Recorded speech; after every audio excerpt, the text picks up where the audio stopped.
যাত্রা শেষ দিনে রেল ও মহাসড়কে ঘরমুখ মানুষের খবর জানাতে সরাসরি যোগ দিচ্ছেন সহকর্মীরা। আমরা শুরুতেই যাব গাজীপুরে জাহাঙ্গীর আলমের কাছে। জাহাঙ্গীর, আশা করছি শুনতে পাচ্ছেন আমাকে। সড়ক পথে আমরা ভোগান্তির খবর শুনছিলাম সকাল থেকেই, যানবাহনের দীর্ঘ সারি, ধীর গতিতে চলছে যানবাহন।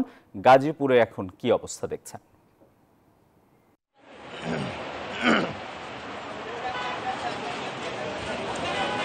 ধন্যবাদ আপনাকে। আপনি আসলে যেমনটি বলছিলেন, নারীর টানে সাধারণ যে যাত্রী রয়েছে তারা কিন্তু বাড়ি যাচ্ছে। ইতিপূর্বে কিন্তু কয়েকদিন ধরে আমরা জানিয়েছি যে সড়ক মহাসড়কগুলোতে কিন্তু প্রচুর পরিমাণে কিন্তু যানজটের সৃষ্টি হয়েছে এবং সাধারণ যে যাত্রী রয়েছে তাদের চাপও কিন্তু ছিল এবং গাড়ির চাপও কিন্তু ছিল। আজ সকালেও কিন্তু প্রচুর যাত্রী এবং গাড়ির চাপ ছিল, তবে বেলা বাড়ার সাথে সাথে কিন্তু এই গাড়ির চাপ এবং যাত্রীর চাপ কিন্তু কমে এসেছে এবং গত কয়েকদিন ধরেই কিন্তু যাত্রীরা অভিযোগ করছিলেন যে তাদের কিন্তু ভাড়া 3 থেকে 5 গুণ পর্যন্ত বেশি নেওয়া হচ্ছে। আজ কিন্তু আসলে সেই অভিযোগটি নেই বা যাত্রীরা কিন্তু সেই অভিযোগ করছে না। তবে যাত্রী কিন্তু অনেক চলেই গেছে।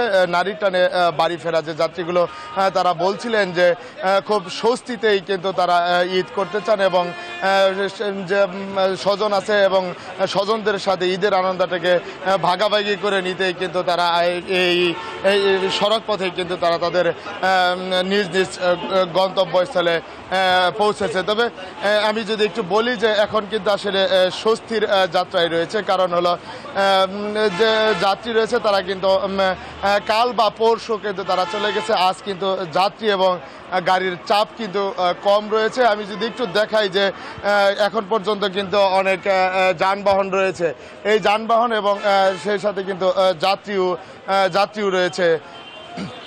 আমি যদি একটু বলি যে সাধারণ যাত্রী যারা রয়েছে। জাহাঙ্গীর, আপনাকে ধন্যবাদ।